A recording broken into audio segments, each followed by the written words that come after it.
기업 육성을 위한 에너지 3법이 여야 합의로 국회 산업통상자원 중소벤처기업위원회 전체 회의를 통과했습니다.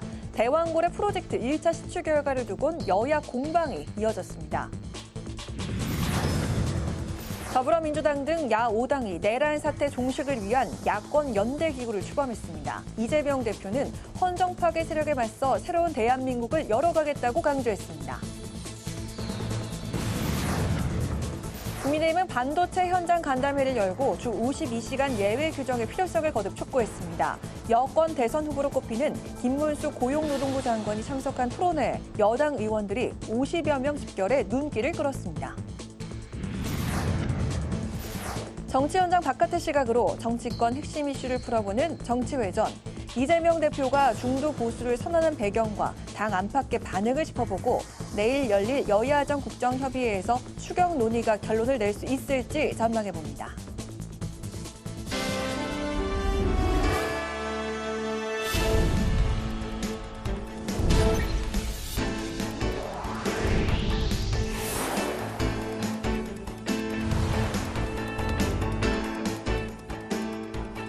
여러분 안녕하십니까. 2월 19일 수요일 국회 라이브 6 시작하겠습니다.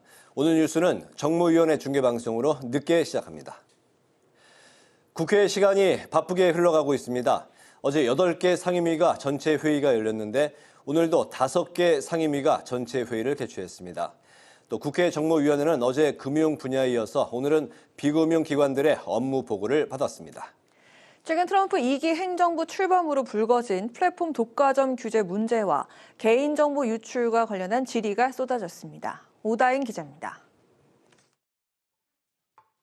국회 정무위원회 전체 회의에서는 국가보훈부, 국무조정실, 공정거래위원회 등 비금융 분야 기관들의 업무 보고를 받았습니다. 여야 의원들은 플랫폼 독과점 규제를 두고 공방을 벌였습니다. 여당은 미국 온라인 플랫폼 기업에 대한 규제가 한미 간 통상 갈등으로 확대될 수 있다고 우려했습니다. 트럼프 정부의 성향을 고려할 때 플랫폼 규제가 계속될 경우에 한미 통상 갈등으로 확대될 가능성도 크지 않겠습니까? 야당은 플랫폼 규제가 전 세계에서 시행되는 보편적인 규제라고 주장했습니다. 플랫폼 독과점 규제에 대해서는 좀 전 세계적으로 좀 보편적인 형태의 규제를 하고 있다 이렇게 봐야 되겠죠. 그러니까 이게 무슨 한국만의 통상 이슈가 될 이런 사안은 아닌 것이죠. 한기정 공정거래위원장은 통상 당국과 긴밀히 협의하고 국익에 손해되지 않도록 대응하겠다고 답했습니다. 여야는 또 개인정보 유출 문제를 짚었습니다. 여당은 중국의 생성형 AI 딥시크 이용자의 개인정보 유출에 대한 적극적인 대책 마련을 촉구했습니다. 딥시크는 개인정보 처리 방침상 개인정보를 국외 서버에 저장을 하고 여러 가지 문제점이 제기가 되었습니다. 국민의 어떤 개인정보 보호 관련해서 추가적으로 조사하고 확인하고 필요한 조치를 취하도록. 야당은 탄핵 반대 집회 참석자들에게 전광훈 사랑제일교회 목사가 알뜰폰 가입을 유도하면서 광범위한 개인정보를 수집했다는 의혹을 제기했습니다. 가입할 때 휴대폰 주소로 차량 운행 정보 광범위하게 수집을 한답니다. 좀 이상하지 않습니까? 필요한 목적 범위 내에서만 최소한으로 수집하는 게 원칙 아니겠습니까? 고학수 개인정보위원장은 부정한 방법으로 정보를 수집할 경우 형사처벌까지 가능하다면서 상황을 파악하겠다고 밝혔습니다.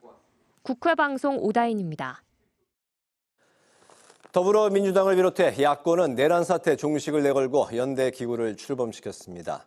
국민의힘은 반도체 산업 현장을 찾아 간담회를 가졌고 초고령 사회를 맞아 노동개혁이 절실하다고 강조했습니다. 김동희 기자입니다. 더불어민주당과 조국혁신당을 비롯한 야5당은 이른바 내란 종식 민주헌정수호 원탁회의를 출범시켰습니다. 민주당을 비롯해 혁신당과 진보당, 기본소득당, 사회민주당 등 야5당은 윤석열 대통령의 탄핵을 위한 연대를 강조했습니다. 내란 세력의 준동을 막고 헌정 파괴 세력에 맞서 새로운 대한민국을 열어가겠다고 밝혔습니다. 헌정 질서 파괴를 획책하는 일부 소수 세력들과 싸워서 헌정 질서를 다시 회복하고 우리 국민들이 희망을 가지는 정상적인 나라로 빨리 돌아가야 되겠습니다. 야당 가운데 개혁신당은 합류하지 않았습니다. 이재명 대표는 시민사회와 개혁신당도 함께하면 좋겠다며 헌정질서 수호를 원하는 모든 세력이 힘을 모으자고 메시지를 냈습니다. 내란 종식 원탁회의는 다음 달 1일 공동집회를 열기로 했습니다. 한편 이재명 대표는 어제 민주당이 진보 보수 정당이 돼야 한다고 밝힌 것에 대해 민주당은 원래 성장을 중시하는 중도 보수 정당이라며 진보 정당엔 정의당과 민주노동당 등이 있다고 설명했습니다. 국민의힘은 민생 행보에 나섰습니다. 권성동 원내대표는 판교에서 반도체 산업 관련 현장 간담회를 갖고 업체들의 의견을 들었습니다. 반도체 업체 관계자들은 주 52시간 근로 예외를 포함한 특별법의 필요성을 호소했고 권 원내대표도 야당의 협조를 촉구했습니다. 국민의힘 지도부는 노동개혁 토론회에 참석해 일자리 창출과 임금체계 개편 필요성을 강조했습니다. 저출생으로 생산 인구가 줄고 고령화도 급속도로 진행되는 상황에서 노동개혁이 시급하다는 겁니다. 청년들이 노동시장에 진입하지 못하고 또 취업하더라도 양질의 일자리를 구하지 못한다는 것은 국가적으로 큰 손실이라 할 것입니다. 중장년층과 노후 준비가 미흡한 노년층의 최대 고민도 일자리입니다. 한편 이번 노동개혁 토론회엔 여권 유력 대선 주자로 꼽히는 김문수 고용노동부 장관도 참석했는데 여권 인사 60여 명이 모여 눈길을 끌었습니다. 오세훈 서울시장에 이어 김 장관이 참석한 행사에 현역 의원들이 집결하자 대통령 탄핵을 반대하는 여당도 현실적으로 조기 대선을 염두에 두고 있을 거란 분석이 나옵니다. 범야권이 윤석열 대통령 규탄 여론전에 적극적으로 나서고 여권에서도 유력 대선 주자에 관심이 집중되면서 조기 대선 가능성이 더 가시화되고 있습니다. 국회 방송 김동희입니다. 국회 산업통상자원 중소벤처기업위원회에서 이른바 에너지 3법이 여야 합의로 통과됐습니다. 산업통상자원부 업무보고에선 대왕고래 시추 실패 공방이 이어졌습니다. 장정현 기자가 보도합니다. 국회 산자중기위에서는 모처럼 여야 합의로 에너지 3법이 통과됐습니다.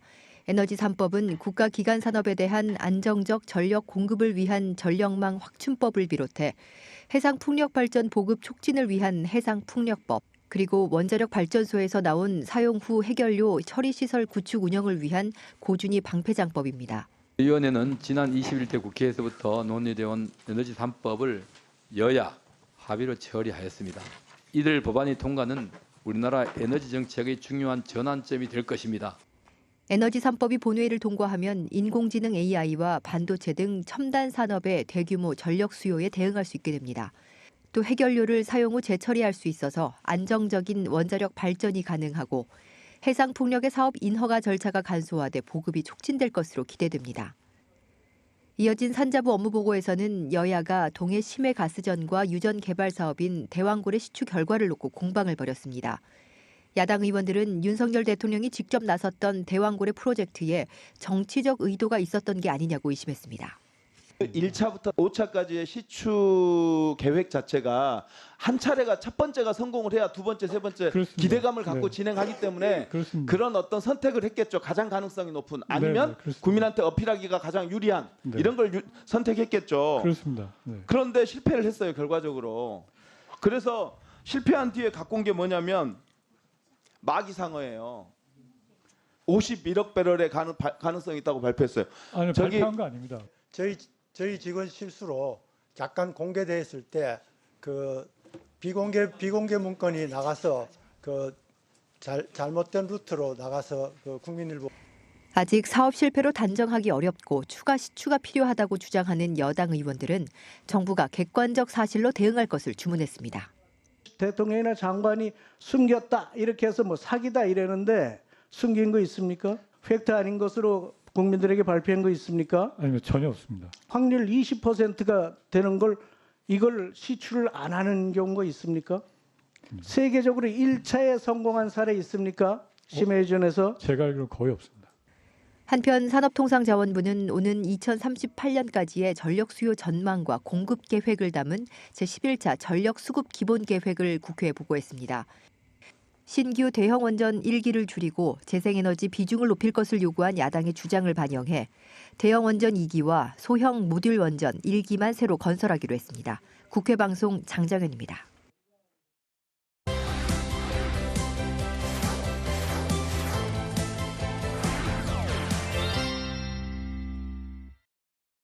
이슈픽 서한한 개공기자와 함께 내일로 다가온 여야정 협의체 이야기부터 해보도록 하겠습니다. 서한한 기자 안녕하세요. 네, 안녕하십니까? 네, 많은 언론들이 한국 경제와 사회가 위기다 이렇게 진단을 하고 우려하고 있습니다. 그런가 하면 내일 여야정 협의체가 열리는 이 상황 속에서 거의 유일하게 합의를 본 지점으로는 연금 개혁이 거론되고 있네요. 네, 그렇습니다. 여전히 약간의 이견은 있지만요. 그럼에도 가장 합의점에 도달한 이슈 중에 하나이기 때문에 그렇게 거론이 되는 것 같습니다. 이 내일 여야정 협의체 대통령 권한대행과 국회의장 또 국민의힘 비대위원장과 민주당 대표까지 4명이 모이기 때문에 이 대통령이 부재한 현재의 상황에서 사실상 이 4명의 합의만 이뤄지면 그 어느 때보다 신속한 처리가 가능하다는 장점이 있습니다.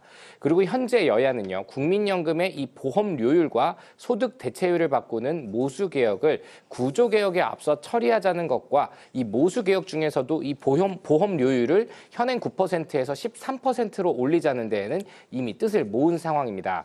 다만 이 모수개혁 중에 이 소득 대체율, 즉 받는 돈을 어떻게 설정할 것인지와 이에 대한 개혁 주체에 대해서는 여전히 여야의 입장 차이가 있는 상황입니다. 여당은요, 이 여야 동수의 국위특위를 구성해서 이 연금 개혁을 논의해야 된다라고 요구를 하고 있지만 민주당은 이 담당 상임위인 보건복지위에서 모수개혁을 먼저 처리한 뒤에 구조개혁을 논의하자는 입장입니다. 때문에 이 보험료율을 높이는 것만 먼저 여야정 협의체에서 처리할 가능성도 거론이 되는 것은 맞습니다만 최근에 이 대치 전국의 흐름 속에서 여권과 야권 중에 한 명이라도 받아들이지 않을 경우에는 역시 무산될 가능성도 배제할 수 없는 상황입니다. 네, 그리고 오늘 보수 매체와 경제지들에서 많이 다룬 이슈입니다. 주 52시간 반도체법 이야기해볼까 하는데요. 이재명 대표가 어제 한 유튜브에 출연을 해서 민주당은 원래 중도 보수다 이렇게 발언해서 많은 이야기가 나오고 있네요. 어떻습니까? 네, 그렇습니다. 이재명 대표가 이 주 52시간의 유연 적용을 거론했을 때 제가 출연해서 이 민주당 정통 지지 세력들로부터의 반발이 거셀 것이다 이렇게 예상한 바 있는데요. 역시나 노동계에서 받아들일 수 없다라면서 강한 반발이 나왔고 결국 민주당은 이 반도체 특별법에서 우선 이 주 52시간 예외 조항은 빼고 처리하자는 쪽으로 방향을 잡은 그런 상태입니다. 문제는 이 여야와의 야의 이 처리 방향이 다르다는 겁니다.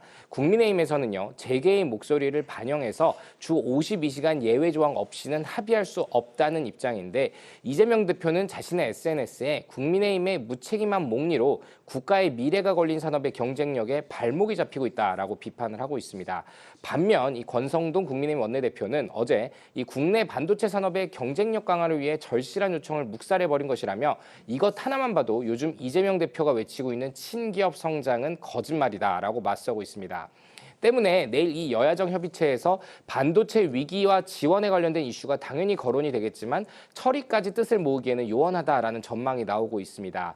특히 이재명 대표가 최근에 이 상속세 완화까지 우클릭을 하는 이 정책들을 제안하고 있는 상황에서 전통적인 지지층의 반발이 잇따르자 이 원래 민주당은 중도 보수다라는 프레임을 꺼내들면서 흔들리지 않는 정책의 일관도로 맞서려는 것을 이렇게 보여주고 있는데 거꾸로 국민의힘에서는 중도 공략을 위해서 언제든지 말 바꿀 수 있다라는 프레임을 잡아서 맞서려는 전략이기 때문에 그 가운데에 이 반도체 특별법과 주 52시간 예외 적용이 활용되고 있는 그런 모양새이기도 합니다. 네, 그렇군요.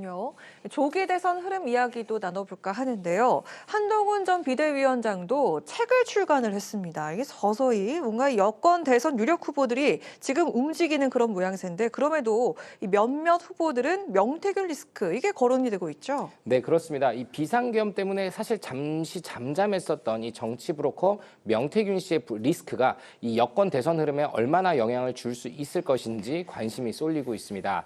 어제 SBS가 이 홍준표 대구시장의 아들과 명태균 씨가 서로 카톡을 주고받았다 이런 보도를 했습니다. 이에 대해서 홍준표 시장 측은 일방적인 주장이라며 일축을 하고 있지만 명 씨가 여론조사나 이 정치 컨설팅 등을 명분으로 얽혀 있었던 것이나 최근에 이에 대해서 폭로할 수 있다라는 메시지를 계속 언론에 흘리고 있는 점은 여권에게 있어서 잠재적으로 악재로 풀이됩니다. 당장 이 개헌 토론회에 40명이 넘는 의원들이 참여해서 대선 출마 분위기를 보여줬던 오세훈 서울시장 역시 명태균 씨와 오 시장의 측근까지 이 3자 회동을 했었다라는 보도가 나와서 사실 무근이다라고 강하게 반박하기도 했었는데요.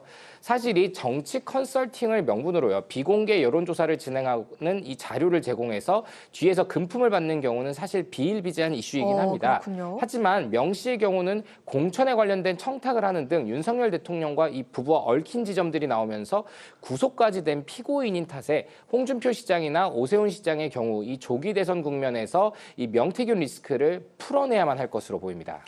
네, 지금 이재명 대표가 당을 장악하고 있는 동안에 비교적 잠잠했던 야권의 잠룡들, 이제는 고개를 서서히 드는 것 같다는 생각이 드는데요. 어제 비명계로 분류가 된 유력 후보들이 광명에서 모였습니다. 여기서 민주당의 변화를 촉구를 했죠.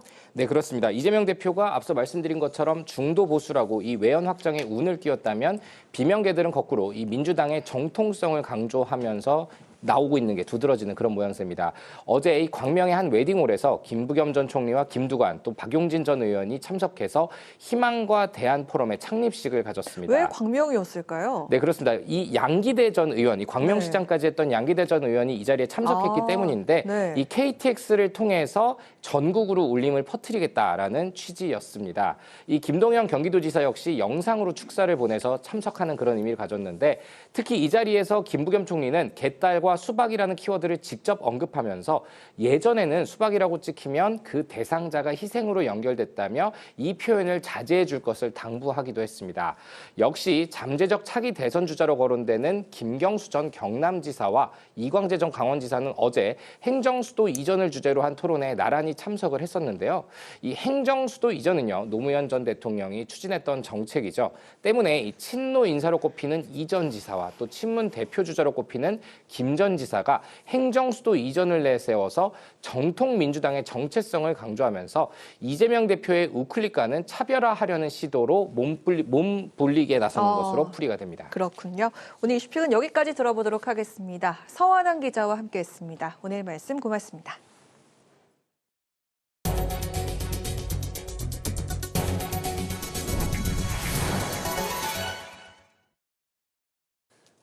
국회 문화체육관광위원회가 오늘 전체 회의를 열고 55건의 법률안을 일괄 상정했습니다.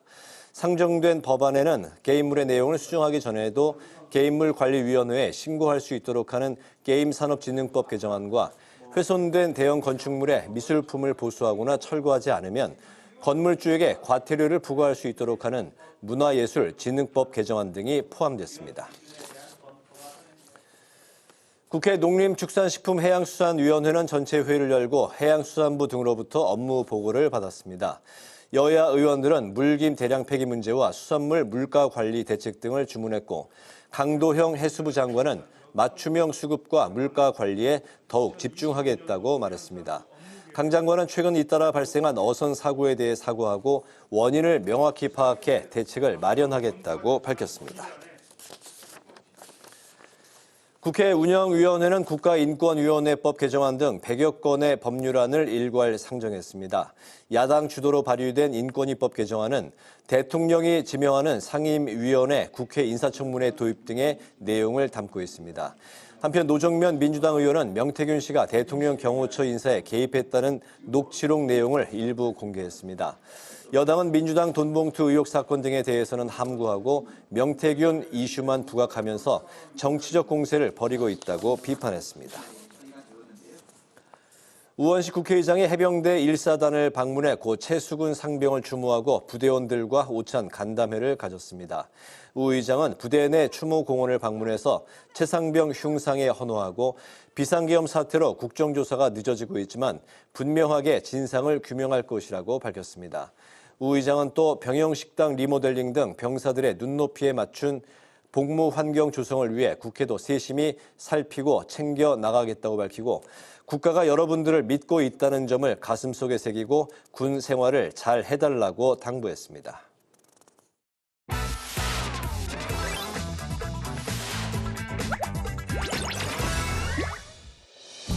2월 19일 강아랑이 전해주는 정치권의 뜨거운 말말말 강아랑의 정치랑입니다. 오늘 첫 번째 주제는 입각 제한돼 문재인 전 대통령이 직접 밝혀야 합니다. 김경수 전 지사가 최근 한 언론 인터뷰를 통해서 문재인 정부 시절 유승민 전 의원을 비롯한 야권 정치인들에게 내각 참여를 제안했었다고 밝혔습니다. 그 당시에 문재인 대통령께서는 정권을 교체한 다음에 야당과의 협치를 되게 중요하게 생각하셨어요. 네. 야당 정치인들에게 장관직도 제안을 하셨거든요. 그때 보면은 유승민 의원, 그다음에 안철수 의원 그리고 노회찬, 심상정 함께 이제 내각에 참여해달라고 제안을 했는데 하나도 성사가 안 됐죠.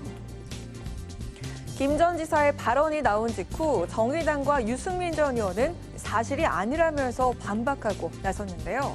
당시 그 어떤 제안도 없었다면서 정정을 요구하고 나선 겁니다. 그러자 김 전 지사는 직접 제안은 없었던 게 맞다면서 사실을 바로잡았습니다.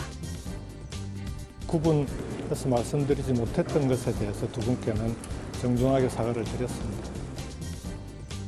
유승민 전 의원과 심상정 전 의원 두 사람을 제외하고는 직간접적으로 제안이 있었다고 재차 밝힌 김 전 지사는 안철수 의원에겐 사과를 하지 않았는데요. 그러자 안철수 의원은 자신 역시 입각 제안을 받지 못했다면서 김 전 지사가 거짓을 주장하고 있다고 강변했습니다.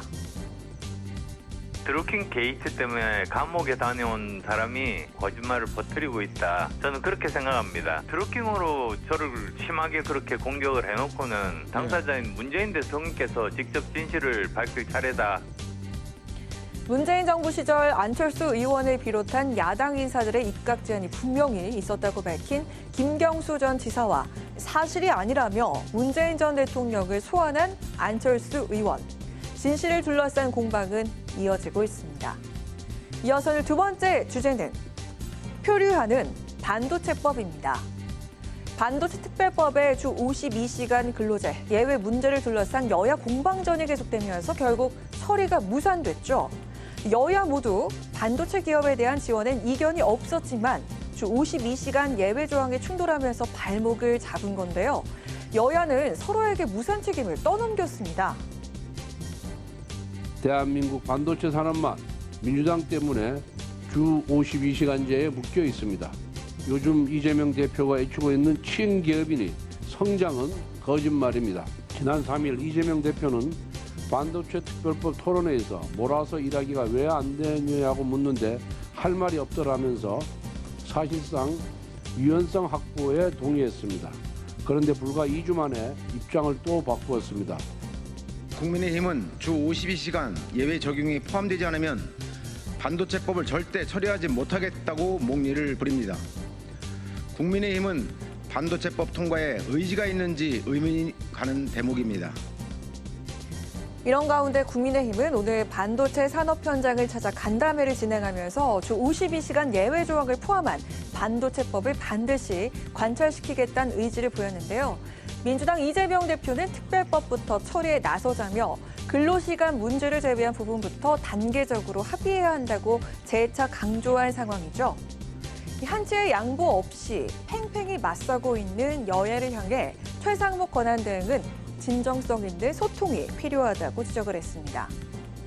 처리 무산으로 표류하게 된 반도체 특별법, 결국 여야 대표와 국회의장, 대통령 권한대행이 참여하는 국정협의회 4자 회담으로 공이 넘어가게 된 상황인데요. 내일 열리는 첫 여야정 국정협의체에서 극적인 합의를 이룰 수 있을지 지켜봐야겠습니다. 지금까지 강아랑의 정치랑이었습니다.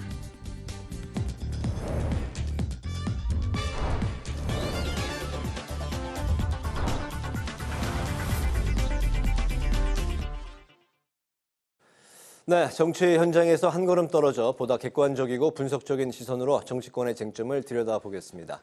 정치외전 조혜진 전 국민의힘 의원, 홍익표 전 더불어민주당 의원 두 분 나오셨습니다. 어서 오십시오. 반갑습니다. 반갑습니다. 네, 안녕하세요. 네, 오늘 그 민주당의 당의 정체성이 이슈로 부상을 했습니다. 바로 이재명 대표가 민주당은 진보가 아니라 중도 보수라고 언급을 했기 때문인데요. 이 언급에 대해서 한쪽에서는 중도 보수가 맞다. 아니면 다른 한쪽에서는 혼자 당의 정체성을 규정하는 건 월권이다. 이 당내에서도 이렇게 엇갈린 반응이 나왔습니다. 현재 상황에서 이재명 대표의 중도 보수 선언, 그 배경에 이제 좀 관심이 모아지고 있습니다. 홍 의원님부터 좀 들어볼까요? 네, 뭐 아마 제가 보기에는 그 국민의힘이 보수 정당으로서 제 역할을 하지 못하니까 네. 민주당이 보수층까지 그 어떤 아우르는 포괄하는 그런 정당으로 가야 되는 거 아니냐 그런 얘기인 것 같은데요. 근데 현 시점에서 사실 이 논쟁은 큰 의미가 없습니다. 대한민국에서는 딱히 보수 정당, 진보 정당 이렇게 구분하기가 좀 애매한 게요. 네. 정치학적으로 얘기하면 이걸 흔히 그 캐치얼 파티란 말이 있어요. 그러니까 국민적 대중정당이라고 하죠. 네. 그러니까 유럽 같은 경우에는 예를 들면 사회민주당이라든지 노동당이라든지 특정 정당을 계급적 기반을 또는 계층적 기반한 정당이지만 우리나라하고 미국 같은 경우에는 계급적 기반을 하고 있는 게 아니라 그냥 모든 국민의 다수의 지지를 받는 것을 목표로 하는 캐치얼 파티 정당입니다. 그래서 네. 국민적 대중정당이고 민주당은 그런 측면에서는 중산층과 서민을 대변하는 중도 개혁 정당이라는 표현이 가장 적합한 지금까지 우리 당의 그 어떤 합의된 입장이거든요. 그래서 네네. 저는 뭐 그 입장에서 큰 변화를 줄 이유도 없고 뭘 바꿀 이유도 없다라고 생각을 합니다. 우리 입장에서는 왼쪽에 있는 분들도 우리의 지지가 필요하고 또 오른쪽에 있는 분들의 일부도 또 우리의 지지가 필요한 그런 정당, 그래야만 집권이 가능하기 때문에 우리가 진보를 다 떼내고 그 보수 정당으로 간다, 이것도 웃긴 얘기고 또 민주당이 또 진보 정당이냐, 그렇지도 않습니다. 않기는요. 그래서 저는 중도냐 진보냐 보수냐 이런 걸 갖고 지금 다시 당내에 괜히 논란을 불러일으킬 필요는 없다, 이렇게 생각합니다. 네네. 민주당은 중도 개혁이다라고 네, 말씀하셨나요? 중도 개혁, 국민적 대중정당이고 노선은 중도 개혁 노선이다. 이제 포괄적 정당을 표방하는 네. 민주당이다. 느닷없이 그 좀 이념을 좀 표방하는 그런 중도 보수 이 단어를 썼기 때문에 그 배경에 이제 관심이 쏠리는 것 같습니다. 심각한 말이긴 한데 깊이 생각하고 한 말은 아닌 것 같아요. 근데 문제는 이런 유형의 화두, 이슈를 다른 데서도 굉장히 본인이 무게 있는 자리인데 국회 네. 다수당의 대표고 압도적 다수당의 대표고 유력한 대선이 언제 치르든 간에 유력한 대선 주자인 그 입장에서 보면 그런 기준에서 보면은 실망스러울 정도로 깊이 생각하지 않고 계속 이제 이슈를 던지는데 최근까지는 정책적으로 이슈를 던졌거든요. 네. 그런데 이제 깊이 생각하지 않고 상황에 따라서 또는 적극적인 어떤 이해 판단에 따라서 막 하다 보니까 결국은 일관성을 못 지키고 왔다 갔다 이 말 했다가 뒤집었다가 다시 또 뒤집었다 이렇게 하게 되는데 그 급기야 이제는 당의 정체성 문제까지 그 위에 올려놓고 이렇게 네. 그렇게 하는 상황이 되어버려서 다른 당의 대표의 일이니까 제가 뭐라고 할 건 아닐지 모르겠지만은 앞부분 말씀드린 것처럼 자리가 자리인 만큼 우리 국민의힘 지지자들은 의식하지 않더라도 민주당 지지자들을 생각해서라도 좀 깊이 좀 생각하고 신중하게 했으면 좋겠다 싶은 게 당장 민주당 안에서 갈라지잖아요. 박지원 전 비대위원장 같은 경우는 실언이라고 그러고 사과하라고 그러고 또 진성준 정책의장은 보수 맞다고 네. 이제 두둔하고 나는데 그 부분이 좀 이해가 안 되는 게 사실은 이 대표가 전략적 측면에서 약간 우클릭을 하려고 하면 그 이제 발목을 잡고 당의 정체성이 그게 아니고 이 진보의 가치에서 어긋난 거 이렇게 땡겼던 사람이 진성준 정책의장인데 네. 지금은 거꾸로 보수 맞다고 이야기하니까 하여튼 이 민주당 안에서도 지금 굉장히 혼란스러운 상황인 것 같아요. 네네. 이재명 대표가 또 국민의힘을 가리켜서는 이 사람들은 보수가 아니다 이런 언급도 했는데 이 부분은 좀 어떻게 코멘트하실까요? 본인이 좀 전에 말씀드린 그런 정치 필요에 의해서 이렇게도 이런저런 이슈를 던져보는 건 괜찮은데 왜 남의 당까지 정체성까지 건드리냐. 자기 당의 정체성 건드리는 건 모르겠는데 네. 그런 생각이 들면서 그럼 우리 당이 만약에 민주당 보고 민주당은 진보가 아니고 그 진보를 제대로 대변하지 못하고 있으니까 우리가 진보하고 중도까지도 우리가 다 대변하겠다고 말하면 네. 그 민주당은 듣기 좋을까요? 그러니까 너무 좀 너무 나간다. 이 타임에서 한번 좀 이제 좀 냉각기를 자기 냉각기를 좀 가질 필요가 있다. 이 대표는 그런 알겠습니다. 생각이 들게 만드네요. 뭐 이 발언이 뭐 큰 의미 부여를 할 필요는 없다고 말씀하셨으니까 뭐 다음 이슈로 넘어갈까요? 네, 알겠습니다. 중도 보수 이제 선언 이후에 이재명 대표가 최근에 상속세, 소득세까지 이제 개편을 예고했습니다. 또 추경에서는 소비 쿠폰 대신에 청년 일자리도 언급을 했는데 청년 일자리는 최근에 이제 정치권의 화두로 떠오르고 있는 정년 연장과는 좀 상충되는 충돌하는 부분이 있는 지점인데요.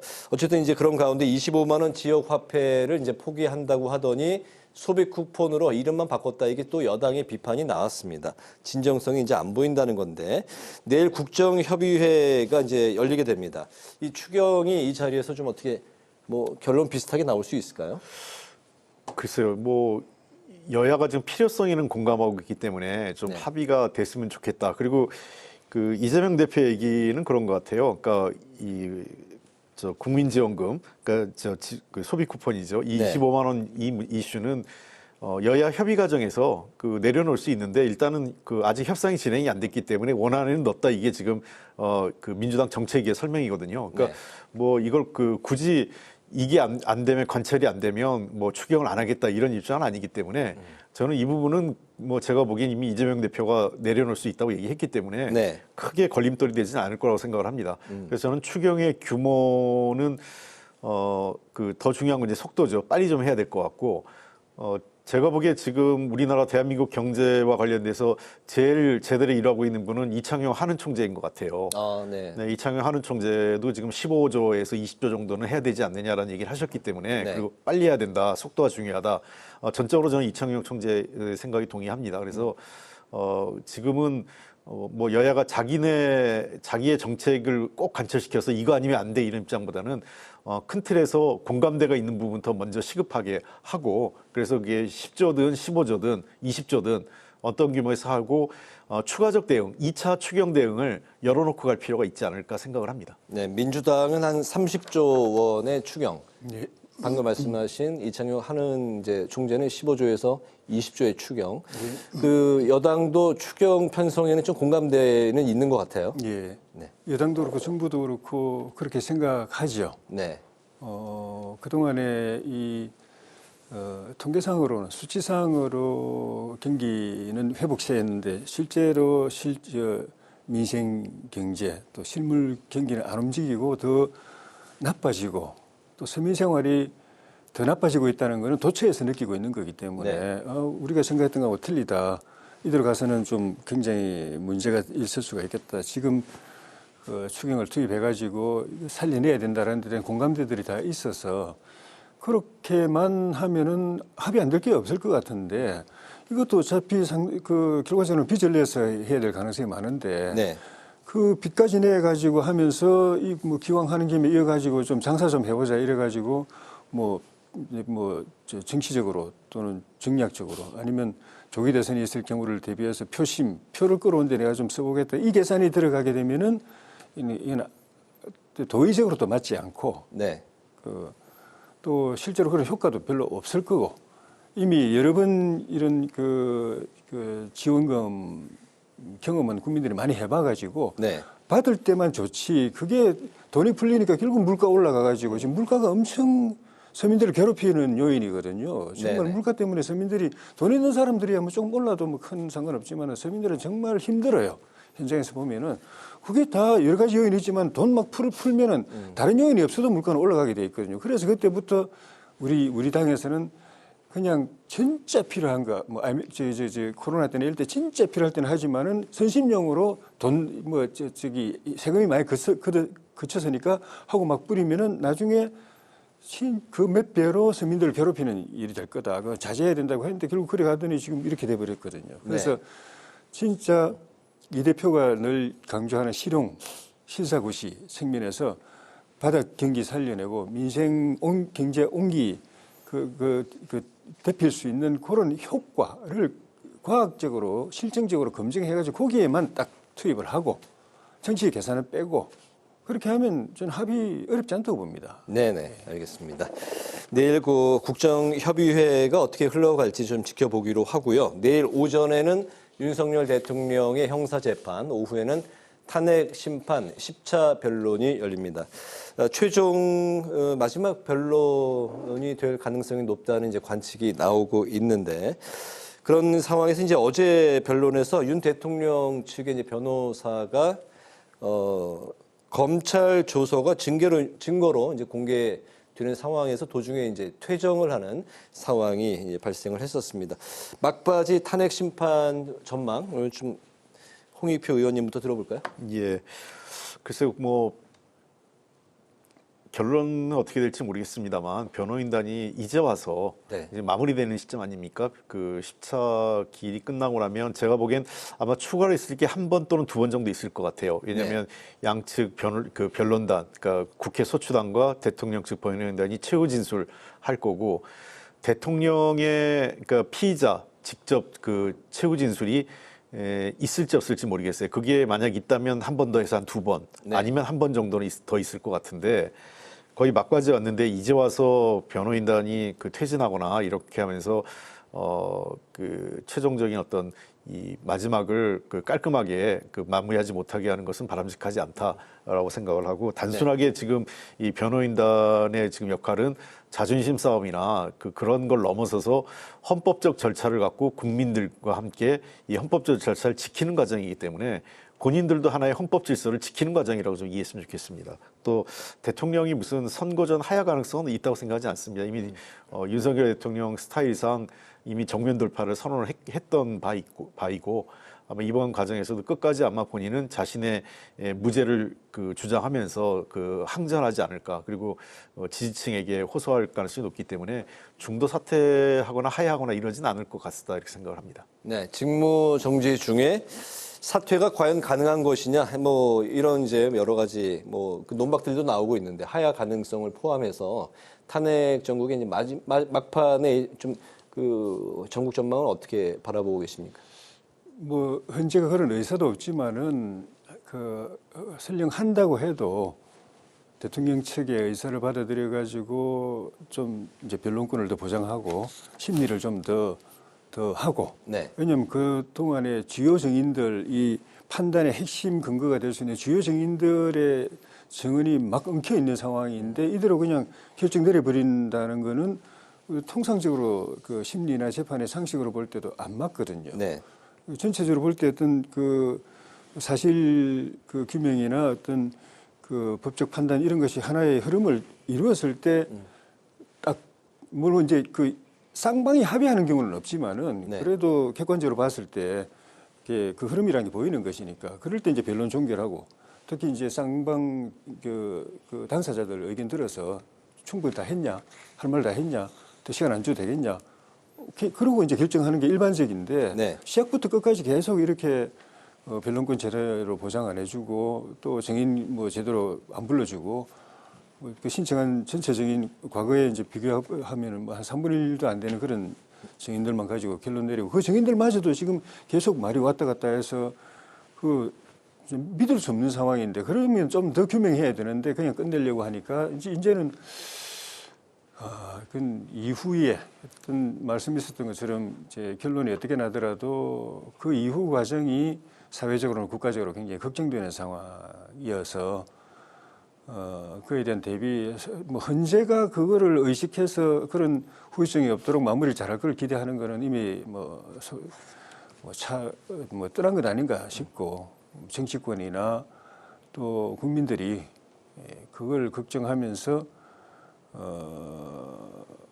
어떤 그 이후에 국가가 더 이상 혼란에 빠지지 않도록 어떻게 할 것인가를 다들 고민하고 뜻을 모아야 되는 그 단계로 지금 가고 있지 않나 싶습니다. 알겠습니다. 한 주 정도 더 다음 주 이제 진행이 된다고 해도 3월 중순까지는 선고가 나올 것 같다는 뭐 그 전망이 많이 나오고 있습니다. 예, 아마 그래서 현재로선 보통 이제 헌재가 금요일 날 선고를 지금 해왔기 때문에 금요일을 보면 7일, 14일, 21일 이렇게 3일이 있어요. 아마 14일을 기준으로 해서 앞뒤로 될 가능성이 높지 않냐 기준을 해서요. 그러니까 14일이거나 아니면 빠르면 7일, 늦으면 21일 이렇게 될 것 같습니다. 7, 14, 21이 유력하다. 예, 14일이 가장 유력해 보이는데요. 현재로서는. 네네. 14일을 기준으로 해서 앞뒤로 있을 것 같다. 아마 그 도리어 이제 주변 법조계에서는 14, 21을 많이 보는 사람도 있더라고요. 알겠습니다.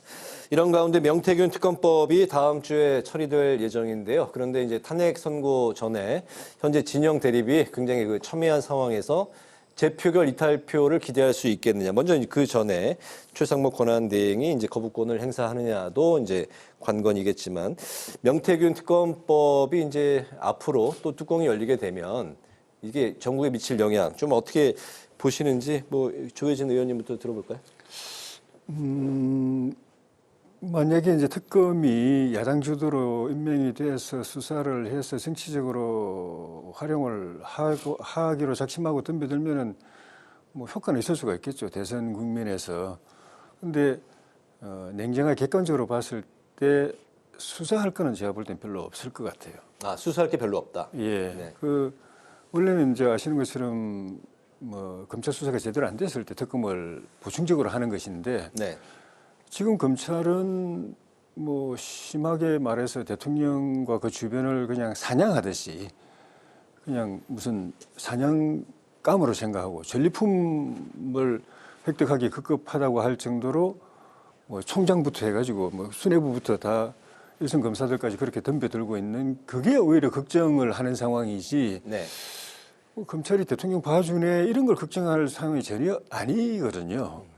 거기다가 중앙지검의 그 유능한 또 검사들을 또 탄핵이 돼 있고. 예, 아니요. 유능한 검사들을 또 창원지검에 파견해가지고 상당 기간 동안에 다 훑었잖아요. 그래서 범죄가 될 만한 거 뭐 그 언론에 보도되고 일방적으로 주장하고 의혹이 막 제기되고 해도 거의 다 범죄는 아니니까 법적인 범죄는 딱 법적인 기준에 따라서 처벌할 수 있는 거 법원에 기소를 했을 때 유죄 받을 수 있는 것만 범죄를 하는 거지 그냥 뭐 아무거나 막 그냥 그 기소하는 건 아니기 때문에 그건 다 훑은 거 아닌가 싶어요.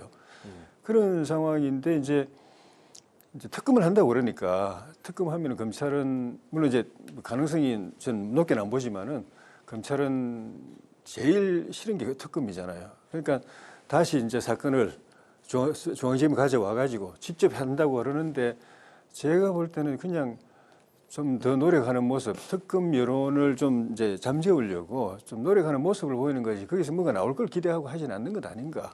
해봐야 뭐 김건희 여사를 소환한다든지 그런 모양만 보여줄 뿐이지 네. 실제 그 지금까지 수사에서 나온 거 이상으로 새로운 걸 만들어내기는 어렵지 않을까 하는 생각이 들고 그래서 명태균 특검도 동력이 별로 없다. 통과되기 자체가 쉽지가 않을 것 같다고 보여지네요. 이번에 그 통과 여부부터 좀 판도라의 상자라고도 이제 불리는데 홍 의원님은 어떻게 보십니까? 어쨌든 이런 상황으로 처해진 것, 그러니까 일단은 검찰의 수사가 지지부진하면서 다시 특검론이 부상을 한 거 아니겠습니까? 네. 가장 큰 책임이 큰 것은 검찰이다 이렇게 생각을 합니다. 왜냐하면 이 명태균 게이트 사건은 크게 보면 세 가지 이 부분으로 나뉘어요. 첫 번째는 김영선 의원과 명태균 씨 간의 이제 불법 정치자금 문제. 그리고 두 번째는 명태균 씨가 연루돼 있는 예를 들면 지금 뭐 아직 확정된 건 아니지만 오세훈 서울시장, 그다음에 홍준표 대구시장 등등 여러 지금 여권 관련 인사들의 관련된 불법 여론조사. 네. 그다음에 세 번째는 윤석열, 김건희, 그러니까 대통령 부부죠. 이 대통령 부부가 국민의힘 공천에 불법으로 개입을 했느냐, 불법 공천 개입 여부 이 세 가지 건인데 지금 창원지검에서 기껏 수사를 한 거는 첫 번째 김영선 의원과 명태균 씨 간에 정치자금 수수 불법으로 있었다. 이거 하나 외에는 나머지 두 개는 손도 못 댄 겁니다. 이번 그 중간 발표 내용에 아무것도 내용이 없는 맹탕인 거였죠. 그래서 결국 이제 창원지검에서 여러저런 이유로 해서 서울중앙지검으로 이전을 하는데 이제 그 기존의 창원지검에 파견됐던 검사들이 서울중앙지검에서 계속 수사를 해서 그 관할 이전에 따른 그 공백을 최소화하겠다라고 얘기는 하지만 어차피 좀 시간이 지연될 거예요. 이런저런 이유로요. 그래서 이번에 특검 논란을 그러니까 야당이 다시 특검 카드를 빼낼 수밖에 없게 한 거는 검찰의 수사 부진이 1차적 요인인데요. 앞으로 전개 과정을 보면 제가 보기에는 아마 여당은 강력하게 반대를 할 것 같아요. 네. 왜냐하면 여권 내 주요 만약에 이제 대선이 있다면 대선이 있든 없든 간에 주요 정치인들, 중진 정치인들이 많이 연루돼 있다라는 게 지금 뭐 안팎으로 지금 소문이 나 있기 네. 때문에 그분들이 수사받는 상황을 만들진 않으려고 한다면 결국은 이번에도 본회의는 야당 단독으로 처리되고 여당은 반대하고 또 정부에서 권한대행이 거부권을 행사하고 또 제의 요구하면 본회의에서 부결되는 이런 현재로서는 그런 과정을 밟을 가능성이 높다라는 측면에서 글쎄요 민주당도 이러면 어떻게 정치력을 발휘하는 게 좋을지 만약에 꼭 검찰에 맡기는 게 바람직하지 않다면 검찰 수사가 특검을 한다 하더라도 법 통과되고 정부에서 한 보름 정도 네. 가지고 있고 그다음에 이후에 또 특검 구성하는 시간이 또 한 보름에서 한 달 걸린다고 하면 만약에 조기 대선이 있다면 조기 대선 이후에 특검을 실시하는 조건으로 여야가 합의를 해보는 것도 하나의 타협점은 될 수 있지 않을까. 만약 그렇다면 여당 입장에서는 조금은 수용할 수 있을 여지가 있지 않을까 생각은 됩니다. 네, 지난주에도 이제 그렇게 말씀을 하셨는데 명태균 특검법은 이제 조기 대선 열렸을 시에 이후로 본격 수사에 착수하는 걸로 여야 합의가 좀 접점을 찾을 수 있지 않을까 말씀하셨습니다. 오늘 마지막 이슈는 한동훈 국민의힘 전 대표 이야기인데 오늘부터 이제 최근에 관심을 모았던 그 책이 오늘부터 예약 판매를 이제 시작을 했습니다. 이 시기에 등판하는 건 당연히 이제 조기 대선을 염두에 두고 하는 이제 그런 모습일 텐데 조기 대선 전국에 좀 어떻게 작용할 걸로 보시는지 조 의원님부터. 이제 열릴지 말지는 조기 대선이 될지 말지는 뭐 관계없고 될 경우에 네. 출마를 하면은 어쨌든 당으로서는 순기능적으로 작용하지 않을까. 근데 중진 의원들에서는 비판의 목소리가 많이 나오고 있네요. 대선이 판이 벌어지면 서로 다 경쟁자고 경쟁 그룹이고 되기 때문에 꼭 뭐 한동훈 대표가 아니라도 다른 분들끼리도 지금도 벌써 이제 그런 홍준표 대표, 세우시장 같은 분은 정말 절 친한 친구는 아니지만은 긴밀한 관계인 김문수 대표도 이제 저격 시작하잖아요. 네. 김문수 장관도 저격 시작하는 게 그런 게 선거이기 때문에 뭐 그건 자연스러운 거고 한 대표 입장에서는 어쨌든 탄핵 국민이든 뭐 조기 대선이 벌어지든 국가적으로 정말 큰 이슈고 여기에 정치인이 또 지도자를 지향하는 정치인이 그냥 지나간다는 것은 사실 뭐 자연스럽지 않죠.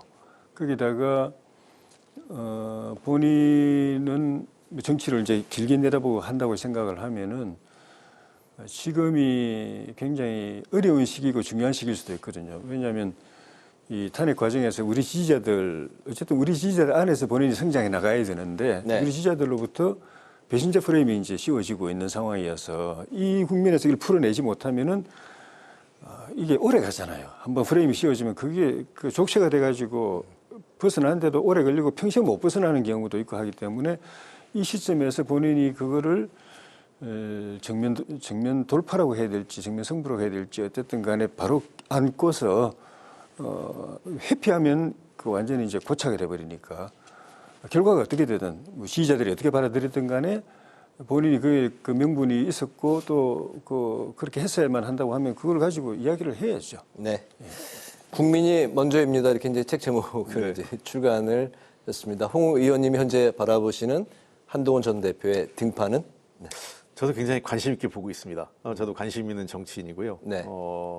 한동훈 대표에 대해서 저는 과거보다 이번 비상경을 거치면서 호감도가 좀 높아졌어요, 개인적으로는. 네. 그전에는 사실 이제 검찰 출신의 뭐 윤석열 대통령의 아바타 이런 평가가 있으면서 저도 좀 부정적이었는데 네.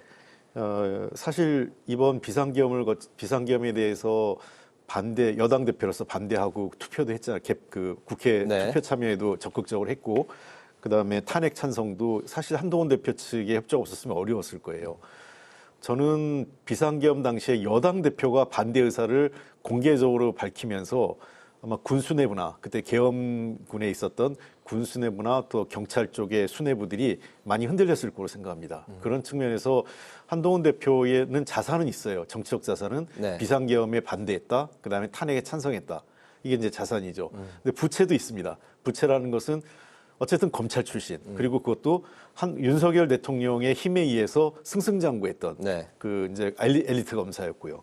그런데 이제 그 이번 비상계엄을 거치면서 이제 배신자라 프레임에 또 걸려 들어왔기 때문에 여권 내 지지층들이 한동훈 대표를 어떻게 평가할 건지. 그러니까 만약에 조기 대선이 벌어졌을 때 윤석열 대통령에 대한 평가, 그다음에 그 대선 국면에서 비상계엄과 탄핵에 대한 그 국민의힘의 전략적 판단이 어디로 갈지에 따라서 예를 들면 윤석열 대통령을 껴안고 탄핵을 옹호하면서 반대하고 비상계엄을 옹호하면서 갈 때에는 한동훈 대표의 미래는 없죠. 네. 저는 그런 측면에서 한동훈 대표의 미래는 국민의힘이 전략적 판단을 어떻게 하냐에 따라서 달려 있다고 생각을 하고 다만 자신의 이번 비상계엄 과정에 정치적 자산이 있기 때문에 뭐 이번에 혹시 잘 안 되더라도 앞으로 정치적 미래는 여전히 가능성을 갖고 있는 정치인 중에 한 명이 아닐까라는 측면에서 비교적 관심을 갖고 보고 있습니다. 네, 알겠습니다. 한동훈 대표의 이제 포지션은 책 내용에도 담겨 있겠죠? 알겠습니다. 오늘 정치회전 이제 마치도록 하겠습니다. 지금까지 조혜진 전 국민의힘 의원, 홍익표 전 더불어민주당 의원 두 분과 함께했습니다. 오늘도 말씀 잘 들었습니다. 감사합니다. 고맙습니다. 네, 고맙습니다. 오늘 국회 라이브 6는 여기서 마치겠습니다. 시청해주신 여러분 고맙습니다.